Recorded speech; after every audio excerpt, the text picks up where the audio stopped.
Good morning, welcome back. So if you just watched part 171 video, perfect. If you haven't, go back and watch that video because these really should be watched in order for full understanding, okay? So this is video 2 for section 7.1 on zero and negative exponents. So the way I was doing the notes today is you took a clean piece of paper or the back of your homework and you folded it into 4 pieces. Video 1 covered everything I wanted you to put in box 1 of your notes. So we are now officially done with box 1 of your notes. We are now moving on to box 2 of your notes. This video is going to cover box 2 and box 3. And I'll let you know when we switch over to box 3. I'll be very clear about it, okay? So unless I say switch to box 3, don't go to box 3. And this would be 3, and then 4 will be its own video. Okay, perfect. Okay, so I'm going to erase this, and let's go right into box 2. Box 2 is something called a zero and exponent. We are going to learn how to simplify a zero exponent. That's one of the easier rules, so that's kind of nice. So let's just take a gander. We have 7 to the power of 0. Anything to the power of 0 is 1. Cool. Let's try another one. Second one is a to the 0. So we have a number to the power of 0. A letter to the power of 0 is also 1. Okay, cool. This doesn't seem too bad, Miss Miller.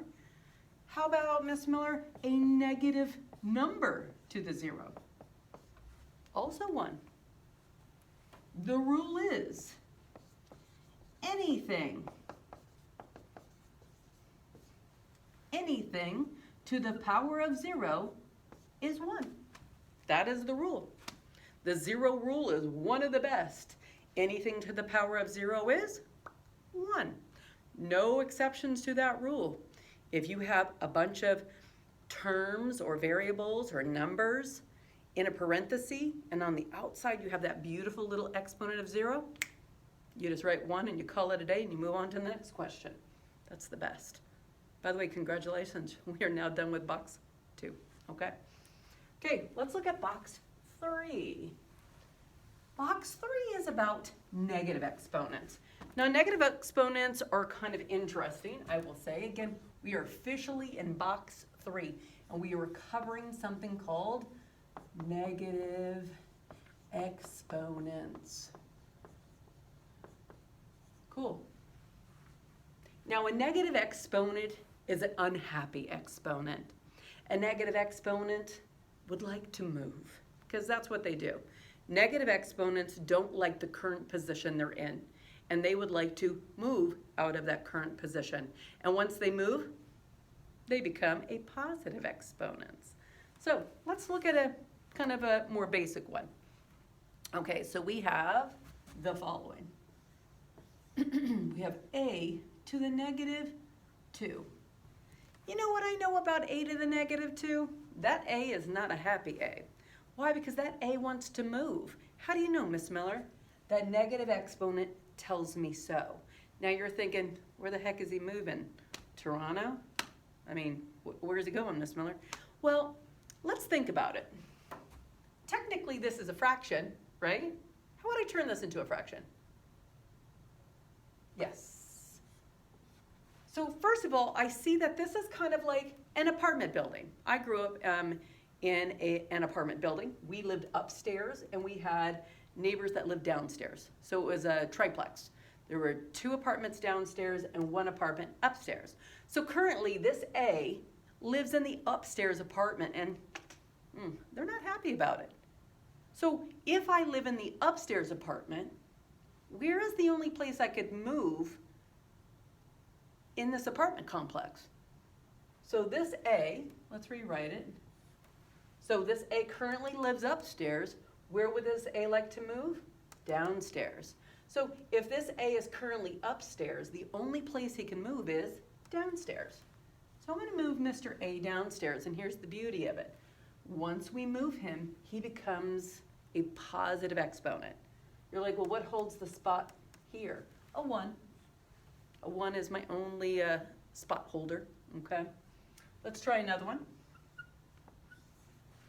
We have 3 to the negative 3. Ooh, wow, that 3's unhappy. How can you tell, Mrs. Miller? Bloop, he has a negative exponent. So first thing I like to do is turn it into a complex, an apartment complex. So I can see, oh yeah, there's an upstairs, there's a downstairs. That 3 lives upstairs. I bet that 3 would be happy if he moved downstairs. Come here, Mr. 3. Becomes a happy 3, and we have to have a 1 space holder. Now this could be simplified further if we really think about it, because there's 1, 2, 3 3s. And that would be 3 times 3 is 9, 9 times 3 is 27. We could simplify it further, and should you? Yeah. I mean, if it's a pretty small number, you should. Might as well go for the gusto. Let's go with C. Okay, let's look at one more of these. Or we're gonna look at a few more of them. Let's go with 2 to the negative 2. Why don't you try that one? 2 to the negative 2. Would he like to move? Or would he like to stay? If he has a positive exponent, he would stay. If he has a negative exponent, he's gonna move, okay? Should I stay or should I go? Should I stay or should I go now? He wants to go. He's negative. Make him negative. Clearly make him positive though, because you have a strategy to make him a happy 2. So the first thing I do is I make it a fraction. I say, hey, Mr. 2, do you like where he lives? And he's like, nah, I do not. No cap. So I'm gonna move that guy downstairs. He becomes a happy 2. I need my 1 space holder. And we know that we could, when in doubt, write this out and expand it a little further if we wanted to. And we should, okay? Now I just did 3 with you. I would like you to try question number 4 on your own, or problem number 4, D. I'm gonna erase this because I'm just running out of room, and you guys are gonna give it a go on your own, okay? So here we go. D. We're still in box 3. I haven't moved out of box 3. So here's this guy.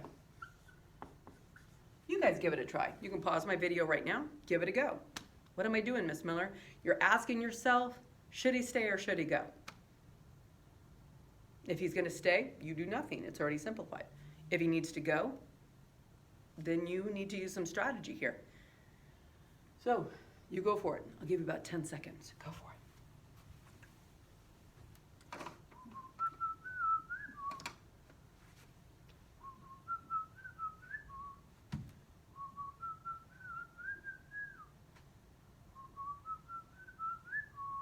You got it? Okay. So is this kid gonna stay or is this kid gonna go? If you said go, absolutely. He has a negative exponent. That kid's not a happy camper. Let's get this kid out of there. Should I stay or should I go now? You should go, Mr. B. So I'm gonna grab him, plop him out of that upstairs apartment, move him to the downstairs apartment, and voila.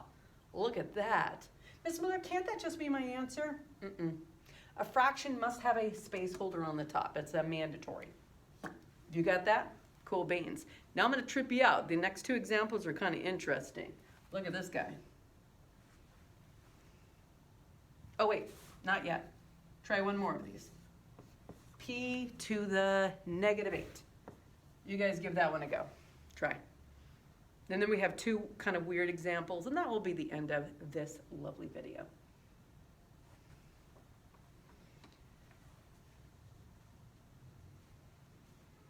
Give it a go. Should he stay? Should he go? If you said go, I concur with your assessment. Bloop. There we go. Good job. Okay, now we have F and G.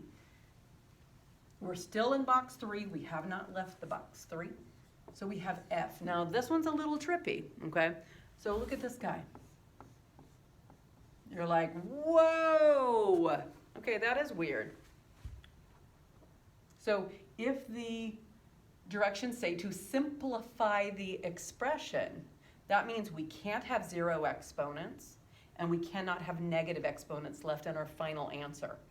So if someone says, hey, simplify that exponential expression, they mean write it compactly with no zero exponents and no negative exponents.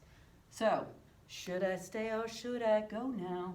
Hey, Mr. X, yeah? How you feeling today? Hey, Teresa, I'm not so happy. Oh, bummer, why? I really don't like where I live. Well, it looks like, Mr. X, that you live in the downstairs apartment. I do. You don't like it? Nope. Okay, well, let's move you. So we're gonna grab Mr. X, and we're gonna plop him upstairs. What does he become? A positive exponent, right? If you move a negative exponent, he changes from a negative to a positive, okay? Now, do we have to have a space holder down below? You can. If you're that kid, you can. Technically, we don't have to have the one on the bottom. The one on the top, absolutely. One on the bottom, personal preference. Your final answer could be this one or this one. You pick your poison on that one. And you guys try this one on your own. I have this one. Please simplify this expression. Remember, that means your final answer should be compact and have no zero exponents or negative exponents. Give it a go, friends.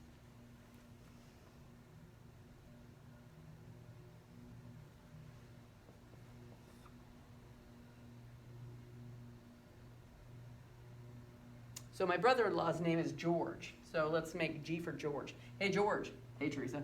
Hey, how do you like living in that downstairs apartment? I don't. Ooh, bummer, man. Where could I move George, everybody, so that George is a happy George?